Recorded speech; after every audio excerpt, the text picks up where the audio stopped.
बिस्मिल्लाहिर्रहमानिर्रहीम। लाखों करोड़ों दुरूदो सलाम मोहम्मद मुस्तफ़ा सल्लल्लाहु अलैहि वसल्लम और आले मोहम्मद पर। मैं हूँ उमर दराज गोदल। जब आप कोई काम गुस्से में या इंतकाम में करते हैं तो गालिब इम्कान ये होता है कि आप कोई गलती कर बैठेंगे या आप गलत तरीके से उस चीज़ को करेंगे। फिलहाल अगर इमरान खान की केस स्टडी करें तो यही सूरत हाल है कि जितने काम हो रहे हैं वो गुस्से के अंदर, इंतकाम के अंदर, जल्दबाजी के अंदर या अकल से बहुत दूर हो रहे हैं। जिस बुनियाद के ऊपर कोई ना कोई रोजाना की बुनियाद के ऊपर ब्लंडर होता है और वो ब्लंडर कहीं ना कहीं इमरान खान के हक में हमें होते हुए दिखाई दे रहे हैं। जरा एक और खबर सुनिए। मैंने आज आपको पहली वीडियो के अंदर बड़ी तफसील के साथ बताया कि इमरान खान को एक बार फिर पेशकश की गई है कि आपको बैरून मुल्क भेज देते हैं, और ये खबर जो है वो जियो न्यूज की तरफ से आई। और जब ये खबर आई तो जाहिर है हमने भी इस खबर को हाईलाइट किया, और मैं तो आपको काफी अरसे से ये चीजें बता रहा हूं कि इमरान खान से जेल में मुलाकातें हो रही हैं, उनको कायल किया जा रहा है, कभी शाह महमूद कुरैशी को भेजा जाता है जबकि किसी और को भेजा जाता है। तो इस सारे सिनेरियो के अंदर जो सबसे इस वक्त दिलचस्प सूरत हाल है, जरा अंदाजा लगाइए कि ये इंफॉर्मेशन का दौर है, ये 2023 है, और इस सारी सूरत हाल में अगर आप कुछ छुपाना चाहते हैं तो आप छुपा सकते नहीं है, और जब आप छुपा नहीं सकते तो फिर आप गलतियां करते हैं। वो गलतियां हमें दिखाई दे रही हैं। कैसे, मैं आपको बताना ये चाहता हूं कि ये जो जियो न्यूज वाली खबर मैंने आपको दी है कि आज उन्होंने ये खबर लगाई और उसके अंदर दो दिलचस्प बातें थी। पहली दिलचस्प बात ये थी कि उसमें जो लफ्ज एक बार फिर लिखा गया है, मैंने इसके ऊपर बड़ी तफसील के साथ पिछली वीडियो में बात की है, वो इंपॉर्टेंट है, और दूसरा पेशकश इंपॉर्टेंट है। एक बार फिर का मतलब यह है कि उनको पहले भी पेशकश हुई थी, और पेशकश का मतलब है कि इमरान खान को ऑफर दी जा रही है, उनकी चॉइस के ऊपर छोड़ा जा रहा है कि आपको बाहर भिजवा देते हैं।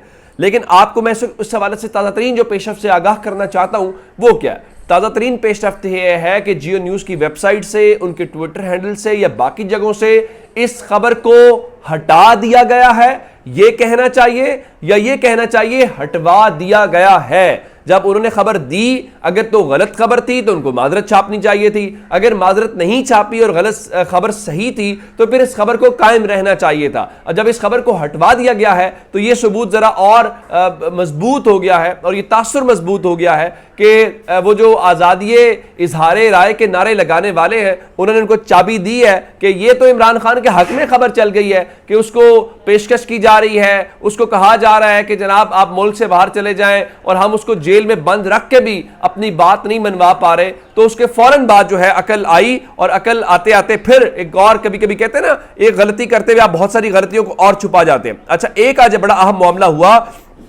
शेर अफजल मरवत जो वकील है इमरान खान के, उन्होंने ट्वीट किया, और उस ट्वीट के बाद अब खबरें क्या घड़ी जा रही है मैं आपको वो बताना चाहता हूं। अब इनको जिस तरह बड़ों ने इसके ऊपर जरा कान पकड़वाए हैं, और कान क्या पकड़वाए हैं कि जनाब आप ये डिलीट करें, क्या कर रहे हैं हम इन चक्करों के अंदर। शेर अफजल मरवत ने बताया कि जो कोर कमेटी पाकिस्तान तहरीक इंसाफ की है, वहां पे कुछ लोग अभी भी मौजूद हैं जो कहीं और को इन्फॉर्मर्स हैं, कहीं और के वो हैं। जरा आप समझ जाए इस चीज को।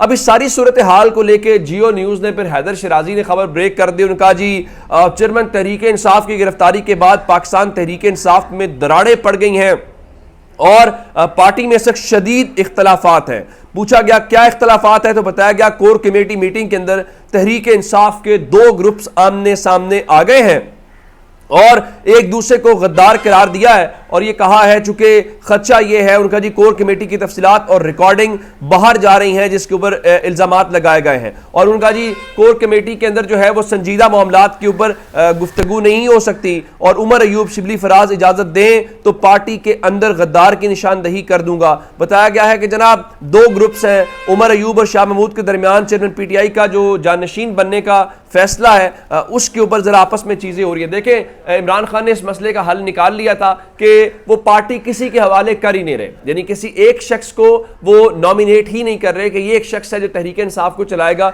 उन्होंने कहा कि जो कोर कमेटी है वो इज्तिमाई तौर पे फैसले करेगी, और वो इमरान खान की मंजूरी या जो उन्होंने गाइडलाइन दी हुई है उसके मुताबिक है, क्योंकि मसला तो सिर्फ एक ही है ना कि अब इमरान खान को बाहर भेजना चाहते हैं तो भी तहरीक इंसाफ के ऊपर कब्जा करना चाहते हैं। यहां पे जो लोग अभी आपके मौजूद हैं उनके जरिए भी तहरीक इंसाफ को आप काबू करना चाहते हैं, तो इमरान खान को इस चीज का बहुत अच्छे से अंदाजा है। तो अब बेशक आप कहते रहें कि तहरीक इंसाफ के अंदर दो मुख्तलिफ ग्रुप्स हैं, देखें ग्रुप्स 2 बने या 200 बने, सिर्फ एक इंपॉर्टेंट चीज है, और वो इंपॉर्टेंट चीज क्या है, और वो है इमरान खान। इमरान खान जब तक हैं तो तहरीक इंसाफ उन्हीं के नाम से। मिसाल के तौर पे आज परवेज खटक ने नौशहरा के अंदर करना है जलसा, कर लें जलसा। इवन अंदाजा करें कि उनको नया नाम भी पार्टी का नहीं मिला। तहरीक इंसाफ का जो नाम है वो क्या कहते हैं कि उसके ऊपर आपको इस्तेमाल करना पड़ा। जहां तक झंडे की बात है तो झंडे को लेके भी आपको तहरीक इंसाफ का जो मिक्सचर है वो लगाना पड़ा। अब ये वो सारी सूरत हाल है जिसकी बुनियाद के ऊपर आपको कोई अलग चीज नहीं मिल रही। तो आप चले ये भी करके देख लीजिए। अब जरा एक तरफ ये लोग हैं, लेकिन तहरीक इंसाफ के अंदर बहुत सारे ऐसे लोग भी हैं जो इमरान खान के ऊपर सब कुछ वार रहे हैं। मिसाल के तौर पे फिरदौस शमीम नकवी हैं, वो कहते हैं जब तक इमरान खान की जमानत नहीं होगी मैं जमानत नहीं करवाऊंगा। अगर मेरा लीडर गिरफ्तार है तो मैं भी उसके जेल के अंदर ही रहूंगा। अब जरा आते हैं इस बात के ऊपर कि सदर आरिफ अलवी ने दस्तखत तो खड़का दिए हैं, वो मैं आपको बता देता हूं। सदर भी सियाने हैं और सदर ने क्या किया है वो ये है कि उन्होंने आर्मी एक्ट और जो ऑफिशियल सीक्रेट एक्ट है उसका जो तरमीमी बिल है उसके ऊपर दस्तखत कर दिए हैं। तो जनाब उन्होंने दस्तखत क्यों नहीं करने थे? दस्तखत करने ही करने। इस मुल्क के अंदर अगर पार्टियां नहीं रोक सकी तो वो रोकने वाले कौन होते हैं? लेकिन अब मैं आपको बताना ये चाहता हूं कि अब इनका शोर मच गया है और परेशानी जो है वो बढ़ गई है कि अब ये तो खेल हमारे हाथ से निकलना शुरू हो गया। बड़ों ने हमें तो ये हमारे साथ हाथ कर दिया, कान पकड़वा दिए। वो कैसे बताना आपको ये चाहता हूं कि अब सिराजुल हक कह रहे हैं कि आइन के मुताबिक 90 दिन से इलेक्शन आगे बढ़े तो हम मुखालफत करेंगे। पाकिस्तान बार काउंसिल कह रही है 90 रोज में इलेक्शन करवाएं। सुप्रीम कोर्ट बार एसोसिएशन कह रही है 90 रोज में इलेक्शन कराएं।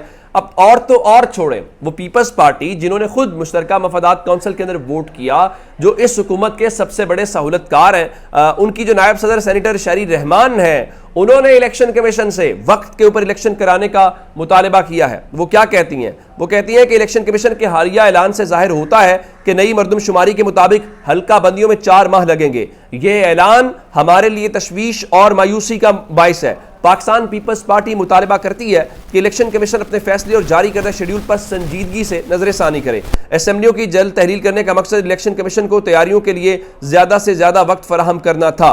अच्छा, अब ये सूरत हाल है तो उनका जी इजलास में इस बात पर इत्तफाक किया गया था कि मौजूदा नशिस्तें तब्दील नहीं की जाएंगी और डिजिटल मरदमशुमारी पर जायज़ तहफ़्फ़ुज़ात के बावजूद हमने नई मरदमशुमारी की बुनियाद के ऊपर आम इंतखाबात कराने पर रजामंदी जाहिर की। चूंकि उनका जी कोई नशिस्तों की तब्दीली नहीं हो रही तो इसलिए हल्का बंदियों का जो अमल है वो तेजी से मुकम्मल किया जाए। देखें, अब आपने जो करना था आप कर चुके हैं, अब गेम आपके हाथ से निकल चुकी है, अब आपने वेट करना है। अब आप डुगडुगी के ऊपर नाचेंगे और वो नाच जब तक आपको इजाजत दी जाएगी आप नाच लेंगे, अदरवाइज अब आपने जो करना था कर चुके हैं। अब वो जाने इलेक्शन होने उनकी मर्जी से। वो जिस तरह राजा रियाज ने कहा था कि बड़ों ने फैसला किया है कि वो फरवरी के अंदर जो है वो इलेक्शन करवाना चाहते हैं। अच्छा, एक और बड़ी दिलचस्प बात है, जो कुछ जड़ावाला के अंदर हुआ वो कुछ अच्छा नहीं था, अफसोसनाक था, दुख है उसके ऊपर सबको। कोई भी मुसलमान या किसी भी मजहब का मानने वाला किसी इस किस्म की हरकत का वो नहीं कर सकता। अब जरा आईजी बाद में गया, आईजी वो तस्वीरें लगा रहा गले लगने की। इस आईजी के दौर में 9 मई का वाकया हुआ, इस आईजी के दौर में ये जड़ावाला वाकया हुआ और इसको मेडल दिए जा रहे हैं। एक बात।